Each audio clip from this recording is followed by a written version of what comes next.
Welcome back, everyone. We are heading into our second speaker session on the final day of CORT 2023. You met Claire Alison Hams yesterday when she was speaking about Dr. Gillie Jenkinson's specialized approach to religious recovery.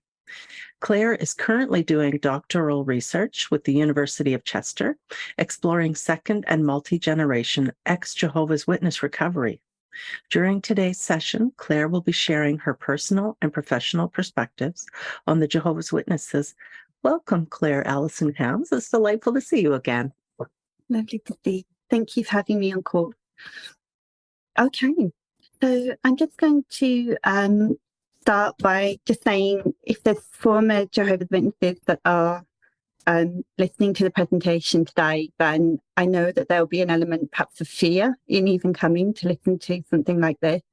I know when I was newly out, coming to something that was vaguely talking in any way negatively about the organisation, it could bring a lot of feelings up. So, it's lovely to have everybody here listening, no matter what background you're from. But if you're from the former Jehovah's Witness organisation, I know from lived experience, how challenging it can be to reach out and to start to educate yourself about recovery. So I just want to start by sharing my presentation. So I just wanted to start by saying that I'm going to speak specifically about Jehovah's Witnesses. That was my invitation to come and speak today around this particular organisation, because it's an organisation that is high control and fundamentalist, and it's very well known about in general in society. It's often laughed about Jehovah's Witnesses in comedy shows, in films. There's a knock at the door, and the joke will be it's the Jehovah's Witnesses, because that's what Jehovah's Witnesses are known for knocking on doors, known for proselytizing, preaching, trying to convert. And so people have this general view of who Jehovah's Witnesses are, that they're generally, easygoing, fairly nice people that just want to, convert you into their religion. But those of us that have been in the organisation and have left will know that there's a lot more behind the scenes. And it's important to have some understanding of the organisation, who they are, how they started, and some of the belief systems to really understand when we talk about leaving, when we talk about recovery, how complex that is for those of us that have gone through and are going through, or even contemplating doing that if you're within the organisation and you're thinking about leaving.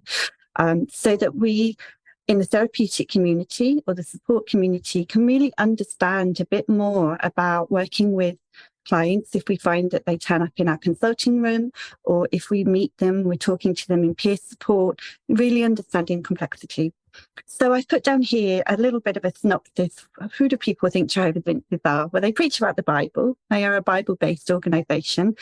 They more recently stand idly by magazine carts. It's an international thing. You may well have seen them by train stations, by subways, at, tourist locations. They often choose very central places, and they will have the magazine maybe in a language which is relevant to the local area.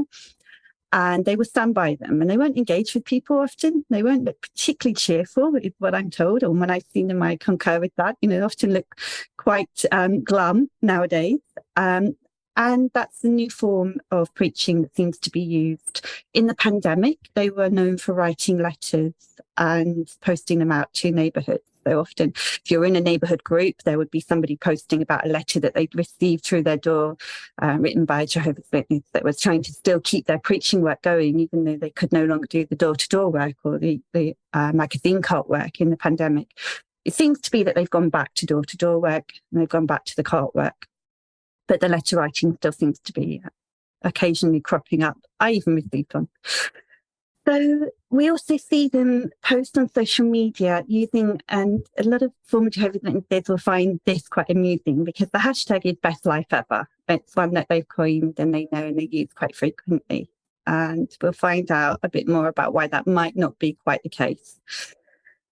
The perpetual view that the witnesses live with is that Armageddon is coming. So Armageddon is a really loaded word for Jehovah's Witnesses and former Jehovah's Witnesses. We prick up at that word.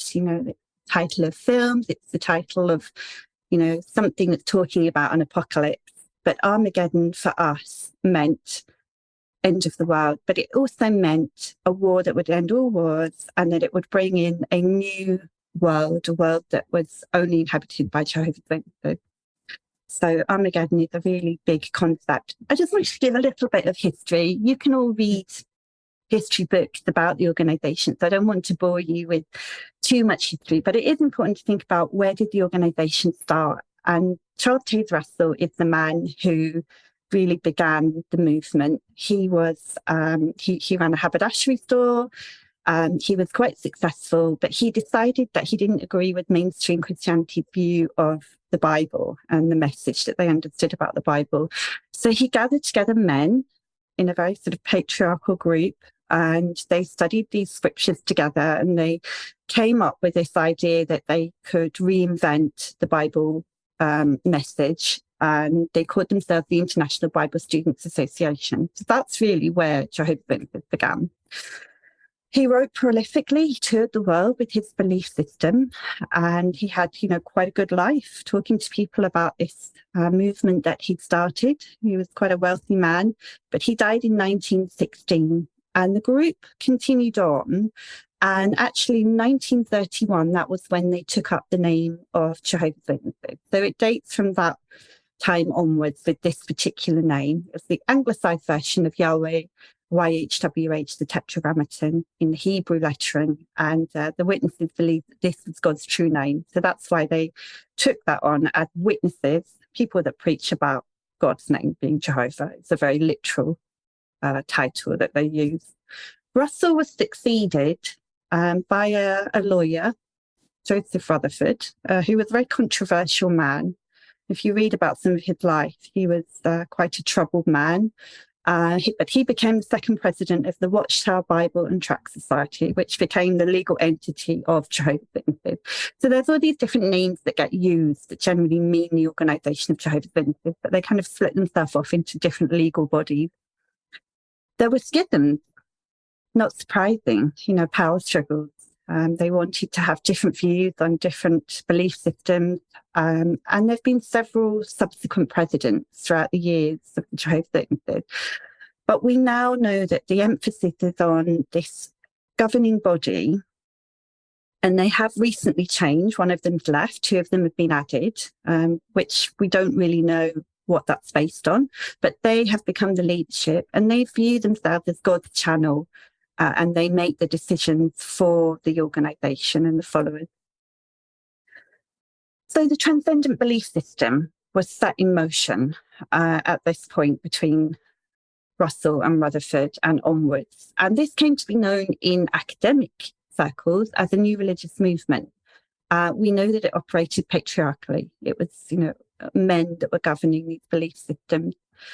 And one of the key beliefs that these Bible students, as they called themselves still, even though Jehovah's Witnesses, they wanted to be known as students of the Bible, they wanted to really focus on this teaching of 1,000 years. And they talked about a golden age that Jesus would bring about, a millennium of peace. And the idea is that paradise will be brought to the earth, and Jehovah's Witnesses live in expectation of that for, to this day. It's the talk about paradise, waiting for life to begin. And so there is a concept that this is not the real life. This is a waiting, a holding time, and you're waiting for the real life to begin. So how do they live their lives? Some of the most defining things that we can talk about are the prohibitions. What are Jehovah's Witnesses not allowed to do? Because they are far more than the things that they are allowed to do. So I've just done a list here, and I may have missed things out, but, having been in the organisation for several decades, the things that have come to mind are that we were not allowed to vote, and there was no involvement in any way in war. So you had to be a conscientious objector, and that was quite problematic down through eras of political unrest in various countries. Jehovah's Witnesses have written about events in Africa, in Malawi, where many were killed because they were not able to participate in any way politically. And that was a period of deeply troublesome time for those who followed the organisation and were known as Jehovah's Witnesses. Now we know that there's so many more countries where Jehovah's Witnesses have suffered, but other countries where they've been given slightly more relaxed messaging around what they're allowed to do. So there's a real split there, and it's something that the former Jehovah's Witness community talks about a lot, that some people were given a little bit more of an easier time about going to war, others were given a very hard time. Blood transfusions, an absolute no-no. You were not allowed to have in any way whole blood. The interesting part is that over the years, there's been more of a conscience matter thinking around fractions, which is very confusing. If you're a witness, you may be allowed to have parts or some certain treatments which circulate around the blood around the body, but don't actually stop it from leaving the body. So it becomes very, very confusing as a witness if you are facing something life-threatening, if you're facing major surgery, and you have to often involve elders from the organisation to talk to medical professionals on your behalf. You're not allowed to autonomously necessarily make decisions. You're really coerced. Smoking, vaping, it changed in around about, I believe, the 1970s. My mother was the Jehovah's Witness and told me that when they changed the teaching, she had some hidden cigarette packets. So she smoked them all before the day came that they were not allowed to smoke anymore. So again, there's been changes in these teachings. Sex outside of marriage and even certain sexual practices within marriage are unwittingly policed, as it were. You know, you might be a married couple that know about another married couple that practice a certain sexual habit, and you will feel compelled to report them to the elders, or you may even feel compelled to report yourself within the organisation. Very policed around sexuality. I haven't put it in, but they are extremely homophobic. So there is a lot written very openly in the literature around homosexuality and the condemnation of any kind of lifestyle that is non-heterosexual. And that's an area that has been extremely painful for so many in the organisation.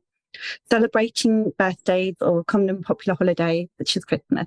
I was talking with Janet just before we started about Halloween. It's again something that would be viewed as a real no-no because it's associated in the Jehovah's Witnesses' mind with the devil, associated with in some way some kind of spiritual dark force, and they wouldn't want to be involved. And so if you were seen in any way to have pumpkins or some kind of costumes, that would be very, very, very bad in the witness's eyes. Very patriarchal. We've talked about this before, not allowing women to preach in the congregation. A demonstration of preaching skills was allowed, but you couldn't look at the congregation. You would look side on and you would be with another person, another woman, and you would demonstrate in a kind of a mock setup, mock session. A woman is required to cover her head if she prays openly in the presence of a male baptized child in deference of the gender. So we may have an occasion where you had met to go preaching and it was just women together, and then a young male who was baptized as a Jehovah's Witness came along, but maybe a teenager, and they would be then given deference and they would lead the group because of being male. Not because they had any teaching skills or knew really what to do. It was just purely that they were male. So very patriarchal organisation. A lot of feeling about paranoia around persecution. I've concluded this image here because it's from a recent 2022 magazine, and it's depicting angels looking on and looking at a Jehovah's Witness family in their home. They can see through the roof there, and they can see that they're serving some kind of spiritual practice. They're studying the Bible. So it says here, you know, the great tribulation, Gog of Magog's forces may try to assault us in our homes.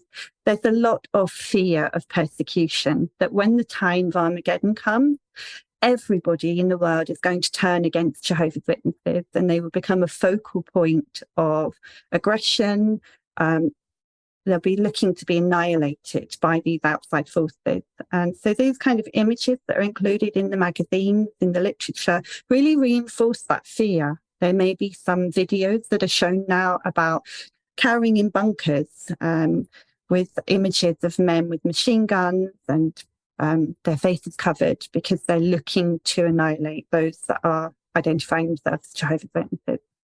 So the thought there is that the angelic forces will be protecting Jehovah's Witnesses. I've included this image because it's something that I found when I was going through some of my parents' belongings. It's from 1979, and it's asking how you'd be spending Christmas. It certainly wasn't going to be suggesting that you enjoy Christmas celebrations, because it still is to this day something that you're not allowed to do. So when I left and I stopped being one of Jehovah's Witnesses, as an adult, I had my first Christmas, and it was really scary. And it's a real time of fear when you're in recovery process to embrace normal everyday things such as celebrating holidays. In the UK, Christmas is something that we find scary. Halloween is becoming more popular, and we're just talking about buying candy, buying Christmas decorations, having a tree. They're really scary. So this was my first tree. When I left, I decided I didn't know what I was doing, but I would just go all out. I had as many lights as I could, and I threw everything on the tree. And for me, that was a really big experience to have a tree, because I just never experienced that. And I should say that I was born in as one of Jehovah's Witnesses. I haven't quite come to that part yet, but I was born and raised as a Jehovah's Witness. I wanted to spend a little bit of time in this presentation talking about the disfellowshipping arrangement that Jehovah's Witnesses practice, and to understand some of the real emotionally tumultuous impact of what we can safely call shunning. They very much deny this word shunning, and they would say that it was an incorrect terminology. But we know that it's the correct factual terminology that we can use. You do get shunned when you leave. So you may autonomously exercise the right to leave, as I did as an adult, or equally, you may be expelled by a form of censoring. Within the Jehovah's Witnesses, this is called disfellowshipping. It's a loaded language term. It implies that you have not conformed with the rules, and you've done something that you're unrepentant for, or deemed unrepentant for by the elders that you would meet with, and they make the decision that you're no longer allowed to be part of the organisation and you are disfellowshipped. If you are choosing to leave, they may announce in the meetings that you disassociate. They may announce that you're disfellowshipped, even if you choose to disassociate yourself. So some decide to write a letter and say that they no longer want to be known as one of Jehovah's Witnesses, but that would still be announced as though you've been disfellowshipped. You were not allowed to own the fact that you had chosen to leave. That would be censored even in the announcing of your departure. So a lot of stigma, a lot of shame, and we will talk a bit more about that, about the recovery process. I wanted to include some wording from an actual article from the Jehovah's Witness website. It was in a magazine, to see how they actually talk about this, how we actually hear about being disfellowshipped. How is it framed? One term that they will often use is loving discipline, that this is a form of discipline that's actually really good for you. So I'm just going to read this quote out because it's quite telling, quite distressing. You may feel some emotion if you have experienced anything like this in your own leaving high control, whether that's from Jehovah's Witnesses or from another high control organisation. So this is a quote from a father. He says, "When I listened to the announcement that my son had been disfellowshipped, my whole world seemed to come to an end," recalls Julian. "He was my oldest child and we were very close. We did lots of things together. He had always been an exemplary son, and then suddenly he began behaving in a way that was unacceptable. My wife wept repeatedly, and I did not know how to console her. We kept asking ourselves if we had somehow failed as parents." So that was their view, that they may have failed just because their son had chosen to live a life outside of being one of Jehovah's Witnesses. Interestingly, the very same article goes on later to tell us that the son in this example returned to the religion after 10 years. 10 years, a whole decade of disconnect from his family, And yet it was framed in this article as a good result because this adult son is quoted as saying, I needed that sort of discipline. And it gives a clear idea of how absolutely obligated a person can feel to allow an organisation to dictate how their life is lived. He felt that he was repenting, and this was a good result. He'd had 10 years to think about his actions, and he was coming back to the control of the organisation. Really sad. And this plays out time and time again.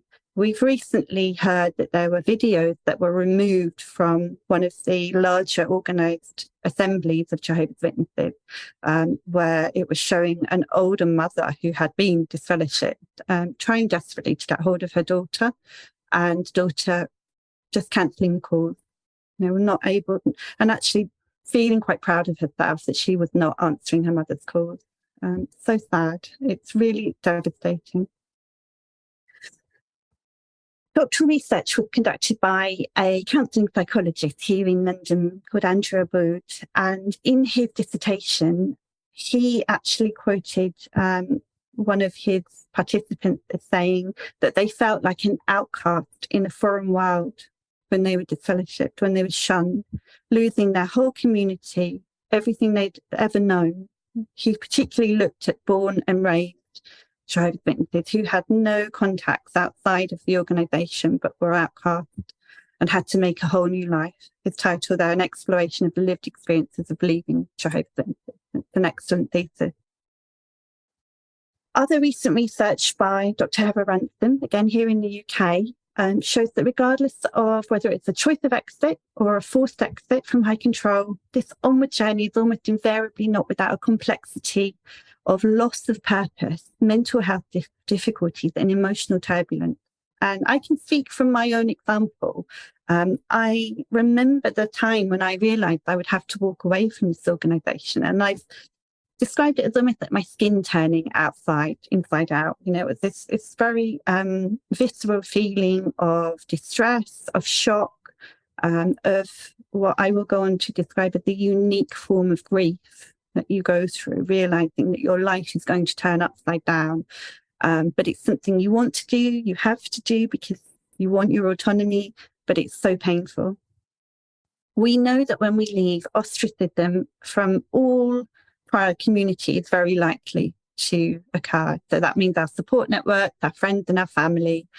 And it's a very abrupt process. There's no time really to prepare for the reality. There's been some excellent presentations in court. I've been listening in. There's something about, this kind of mental preparation that you do that's mentioned. I've listened to Dr. McGimming's lecture where she talked about this mental preparation that you do, but nothing really prepares you for the reality of when that happens. And you're receiving these messages from people that are begging you to return and then telling you that if you don't, for their own safety, as they often will term it, they'll have to cut you off. And then you experience that blocking.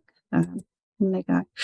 There is a movement that's been started up worldwide, and it's not just for former Jehovah's Witnesses, it's for anybody that has experienced ostracism when leaving high control religion or organisations. Shunning is the crime.org. I would encourage you to look at the website. You can tell your story anonymously there if you've experienced shunning, and there is opportunities to become involved in that in whatever way you would like, whether anonymously or if you're a professional who wants to share your experience of working with recovery from high control. Certainly there's opportunities for that. And it's important that we start to show the wider world that actually the harmful effects upon people and their emotional mental well-being is enormous, and that this needs to be considered more. Is this actually criminal? So who was I before I left Jehovah's Witnesses? This is a picture of me in 2003 in my early 20s. I'm right in the middle there in the pink jacket, and I was the pioneer. What does pioneer mean? It was somebody that preached for 70 hours in the month. I went out, rain or shine, mainly rain in England.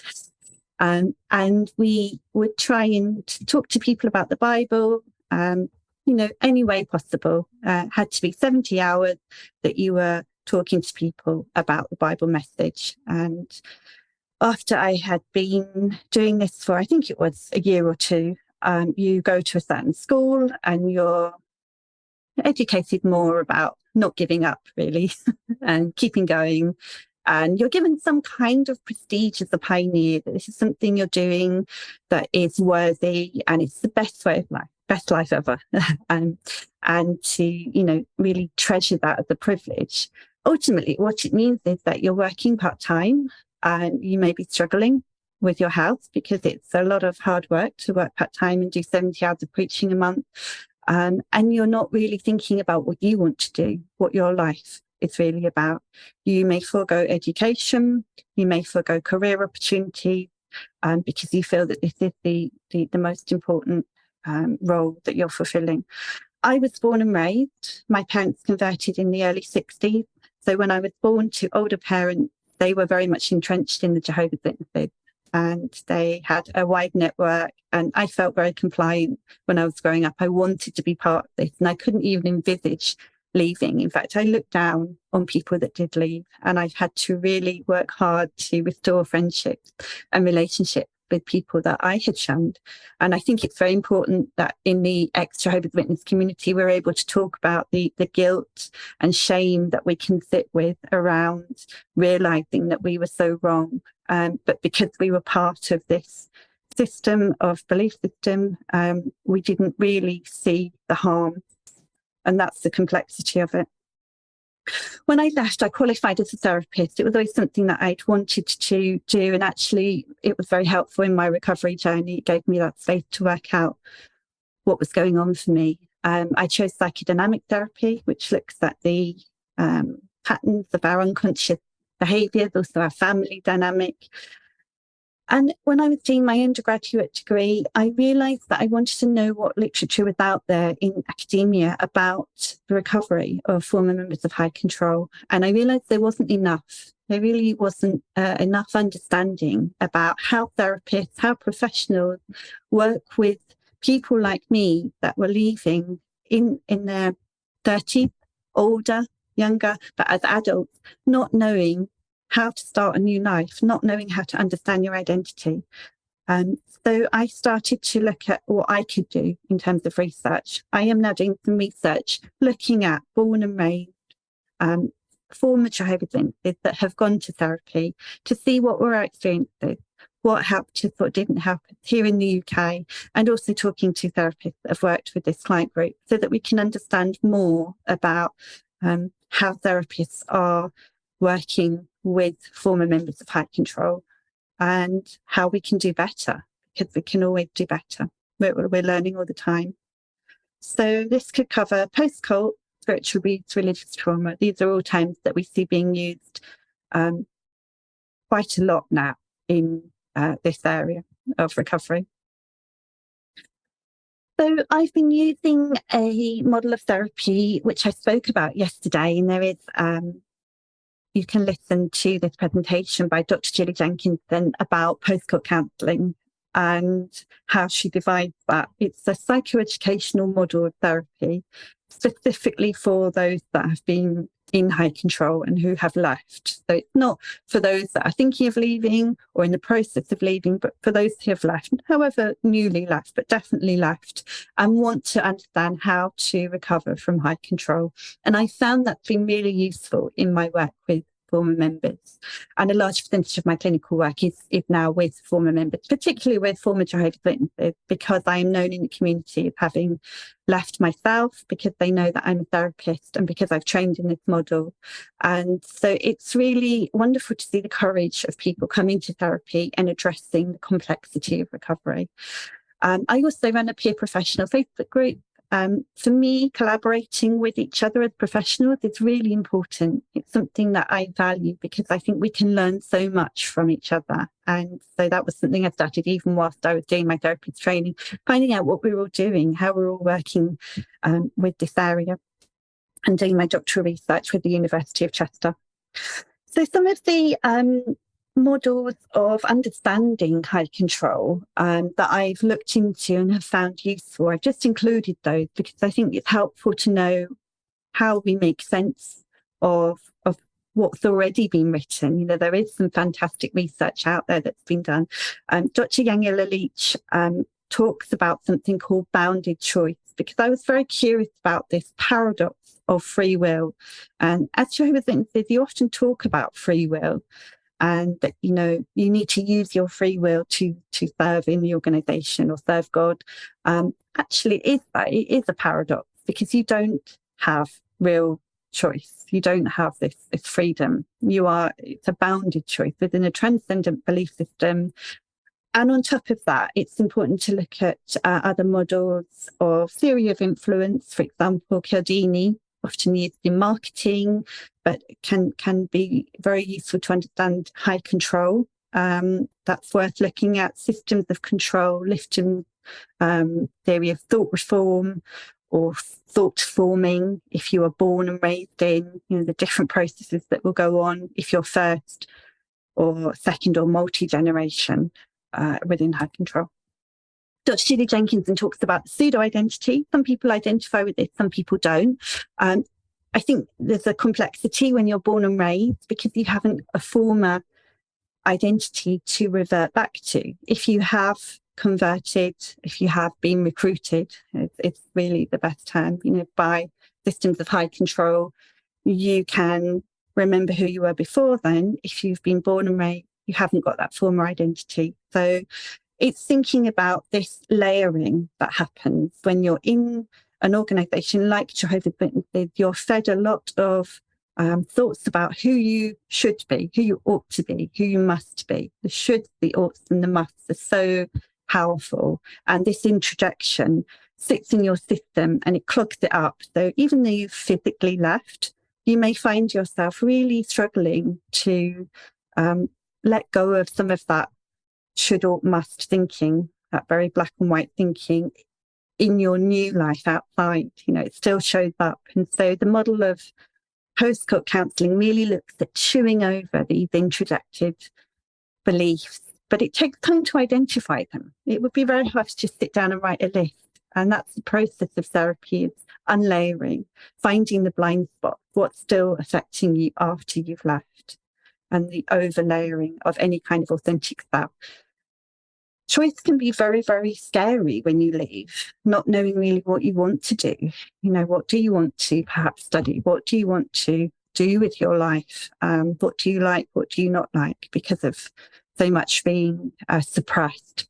Something I have looked at whilst I've been starting to do my research is the effects upon males who have left high control. And I think it's important that all voices are heard in our research. And we often talk about the patriarchy of the organisation of high control.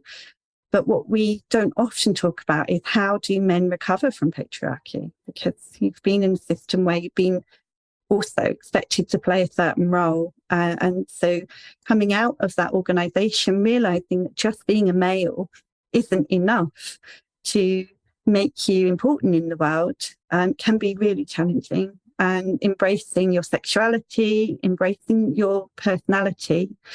So some of the effects that I identified in looking at this were, internalized homophobia or transphobia. We've been in an organisation as Jehovah's Witnesses that is incredibly oppressive around sexuality.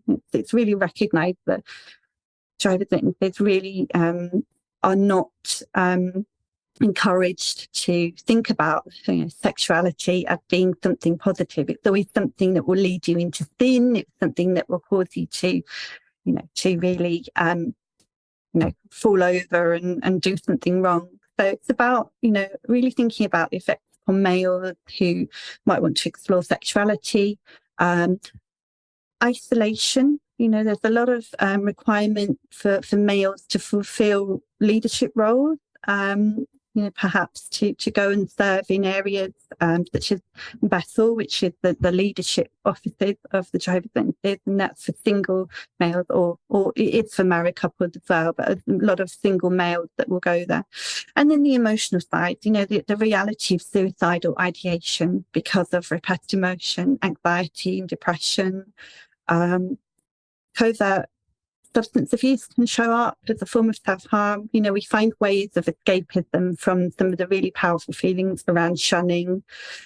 Those that have had leadership roles may feel some kind of moral injury, some guilt and shame around perhaps having been on committees that judged people or involved in certain activities that, really enforced the patriarchal belief system, or heard about things that were going on in the organisation that the everyday Jehovah's Witness wouldn't have known about.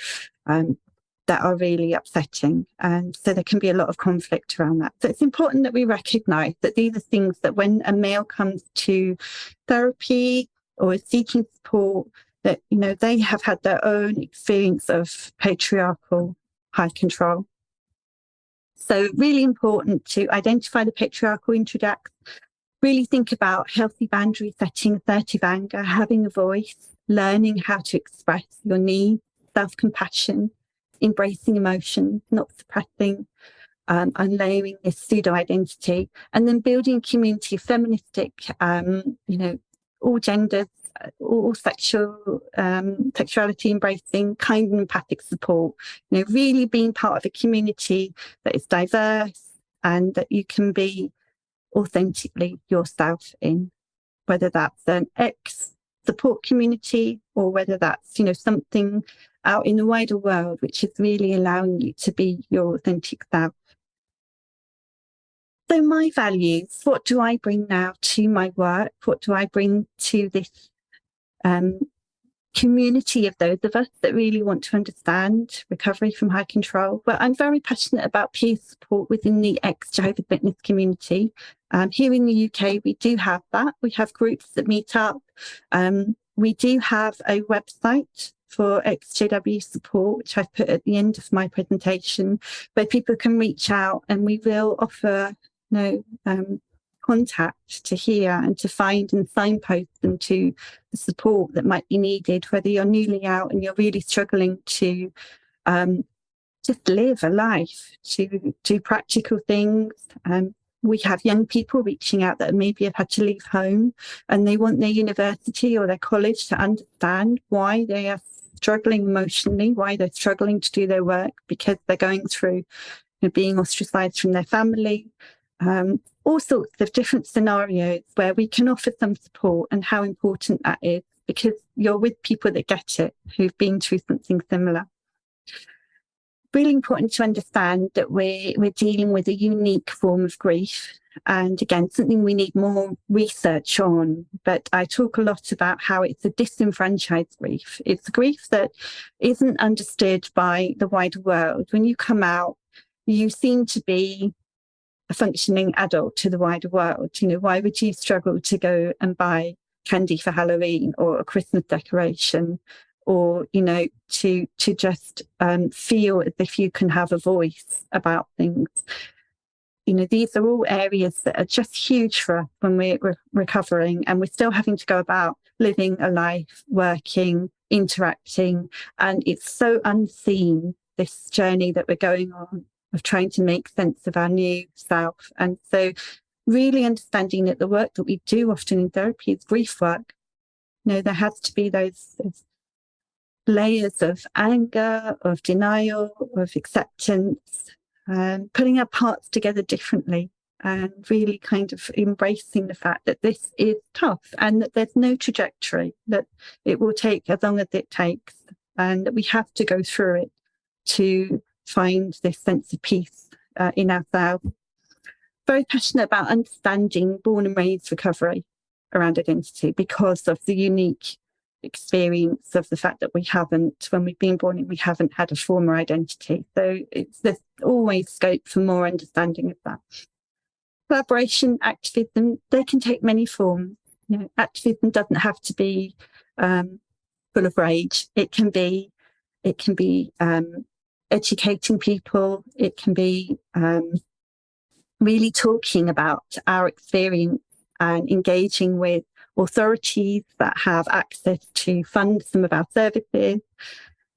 Really just working out ways of helping people to understand that this area is huge, and we need more support to be able to help others that are going to be leaving, particularly the Jehovah's Witness organisation. We're seeing all the time people reaching out to our peer community because people are waking up, as we call it, to the indoctrination. And at the moment, we don't really have enough support for people. We need to have more support. And I think it's important that we acknowledge that there can always be more. Dr. Tracy McKimming used a line from one of her participants or her clients, I believe, on Friday. And she quoted this kind of saying, there's lots of ways to live a good human life. And that really resonated with me, because often clients will come and say, no, I don't know how to choose. I don't know what to do. I feel lost. And yes, that's real. And there's no circumnavigating that. We have to go through it. One of my favourite lines is "The Only Way Out is Through" by Robert Frost. And when I heard that, I thought, yes, it's a bit realist and it's a bit brutal, but we have to go through this experience to find out, what do we like? What do we want to do? And it's okay to not know. It's okay to sit with the discomfort, to sit in struggle, but know that you can have somebody alongside you. You know, therapists understand recovery from high control. They're not going to give you the answer, but they're going to sit with you on that journey through to find what you want to do and how you want to live your life. That's very exciting. I like this quote by Toni Morrison. Freeing yourself was one thing. Claiming ownership of that freed self was another. Really resonated with me, because that's the hard part. We can walk away, and that's hard. We can walk away. We can do that.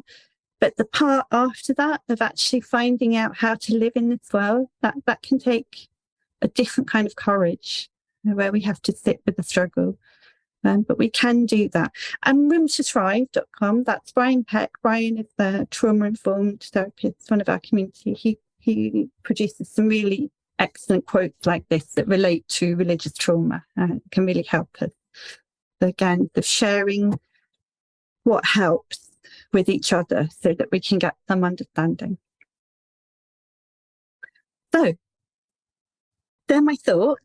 I may have finished a bit earlier, and I don't know whether there's any questions around what I've been talking about. I'm just going to check the box. So somebody's asked about sexual practices that aren't even allowed within marriage. It's a really good question, and it's things that are not written down in the literature. Of course, Jehovah's Witnesses are clever; they won't write anything down. But it's anything that's normative. Let's put it like that. You know, anything that's different from straightforward sexual practices. You know, they just don't like that. They don't like that you have autonomy, really, and they want to police it in some way. So furthermore, practices such as oral sex, you know, were very frowned upon.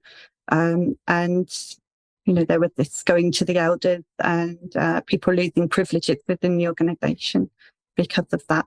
I've lost the chat box. Where is it? Oh, sorry, let me just... I can keep going for you if you'd like. Yes, found it again. Okay. Yes, sorry, Jen. Yeah, no, carry on. All right. So how do you work with clients who want to explore new areas, like buying Halloween candy, but are worried about the consequences of being wrong? Yeah, really good question. You know, that fear comes back to that fear again, isn't it? So it's really thinking about, what is the fear about? We know with introjected ideas that they often come in cascades. And this is taken from the work of Dr. Gillie Jenkinson, who presented yesterday. She talks about the cascade.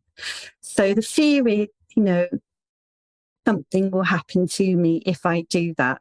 So it's breaking it down and thinking about, you know, what actually is wrong with buying some candy? How can I make that? How can I normalize that for myself?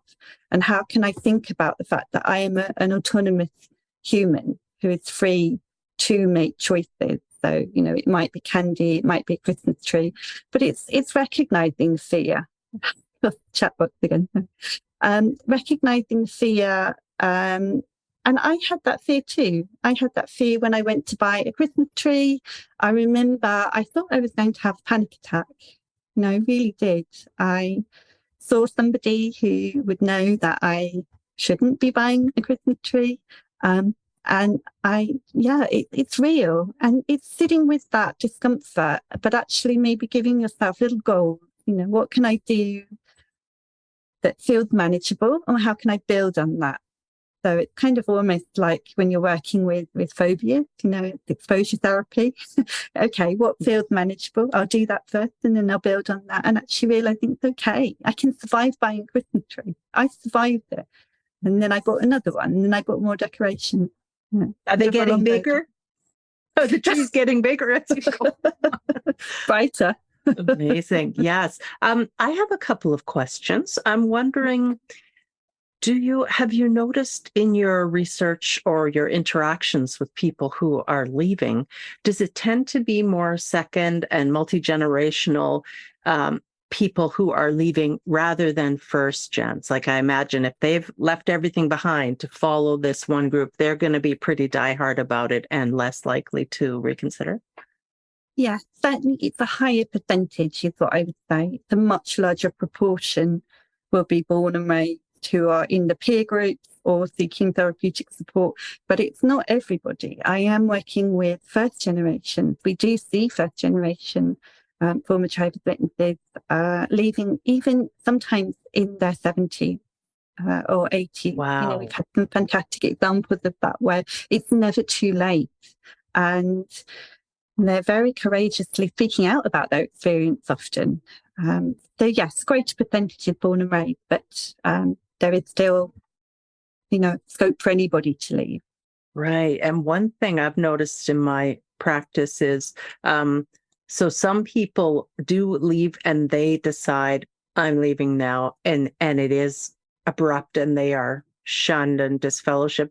And other folks choose to fade away more because then they are able, in some cases, to maintain contact with family, but family knows not to ask certain questions. If they find out you're putting up a Christmas tree or you're smoking or you have tattoos or whatever, they feel like they are going to have to cut you off. Absolutely, yeah. And it's about finding what feels right for you, because everyone will have a different family dynamic and want to maintain contact or want to make a statement that I am loved. So there's no wrong or right way to do this. You have to really think, and that's often a question that will come up in our support group is, should I disassociate? Should I write a letter?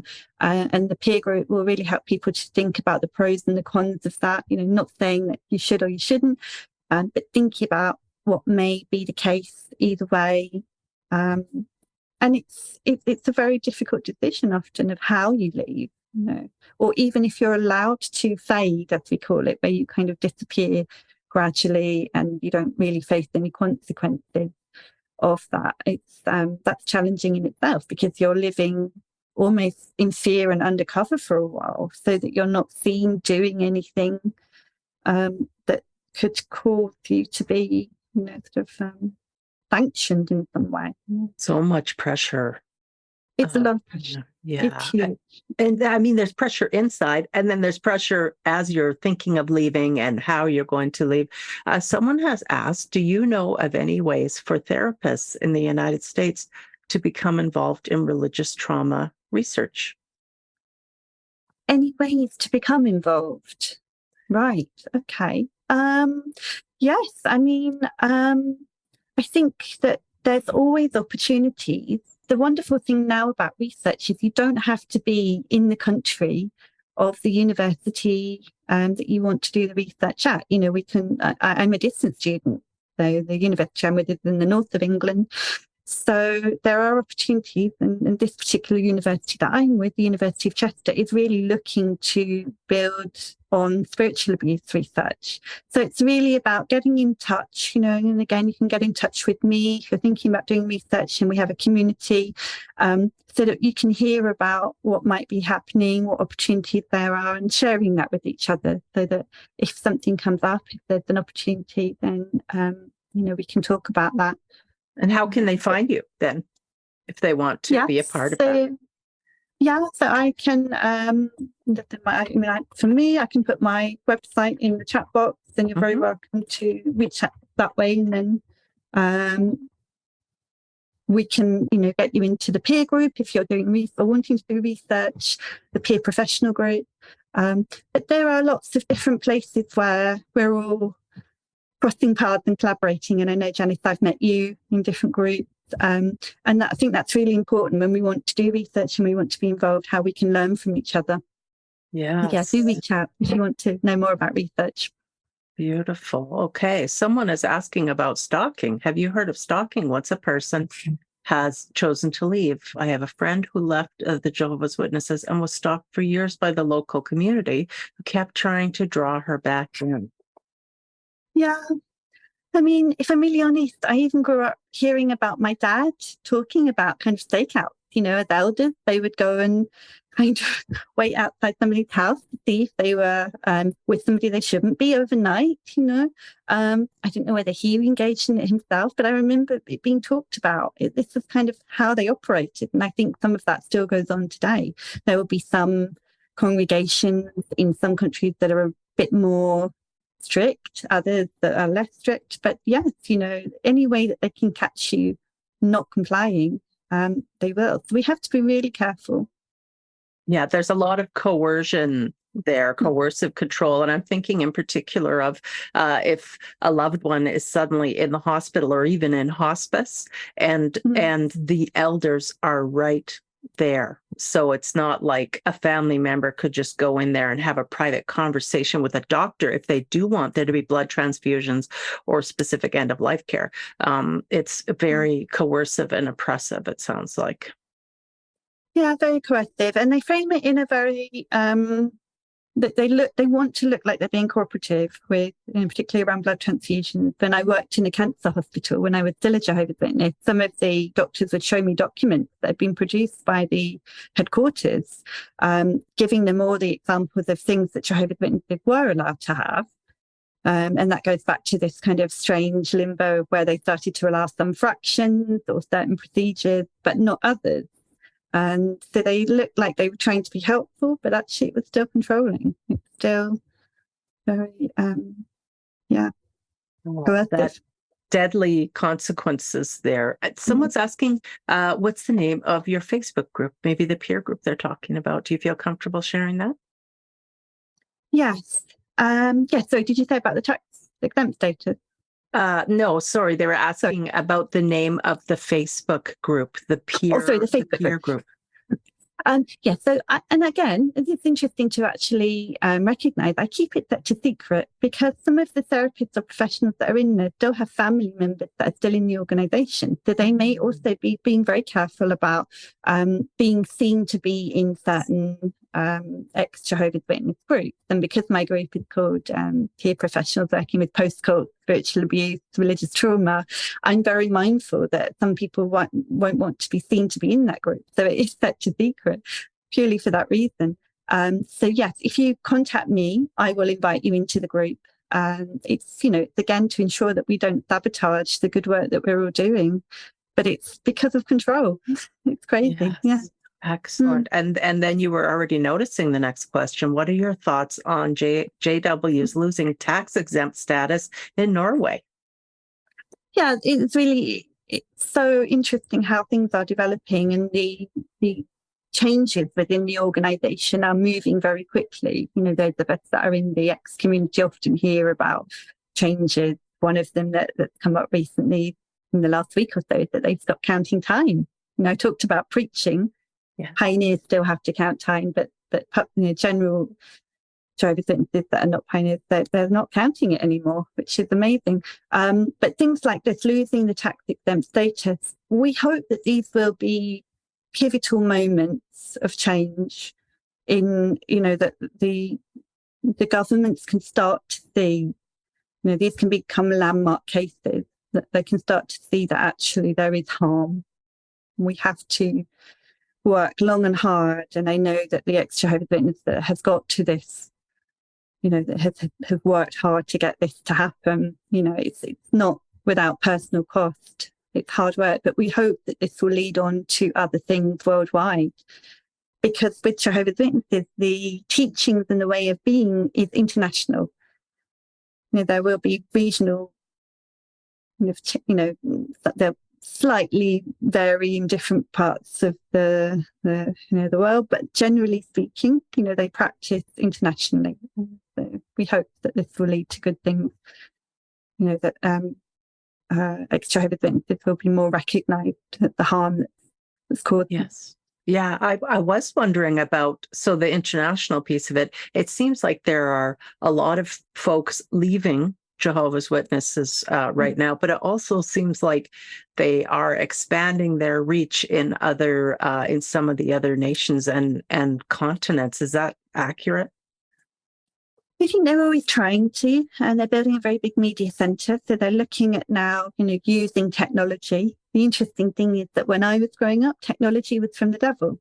Mm-hmm. So, they're using what suits them at the time. I think there will be a big push to use technology to recruit more people that way, because people are less keen on doing the preaching work nowadays, as we know. So, yeah.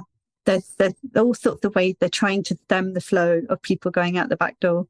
Yeah. Wow. We hope they're not. Sorry, go on. Yeah, we hope they're not successful. That's right. Yes. We only have a few minutes left. And so I'm going to encourage people again to reach out to you at clairealisonhams.com if they have questions about research or joining the peer support group or anything like that. I wonder in the time we have left, would you either be comfortable talking a little bit about how you came to leave, or just any words of advice for therapists who are working with people who are leaving, or community members who'd like to be a help to people who are leaving? Yeah, absolutely. Yeah.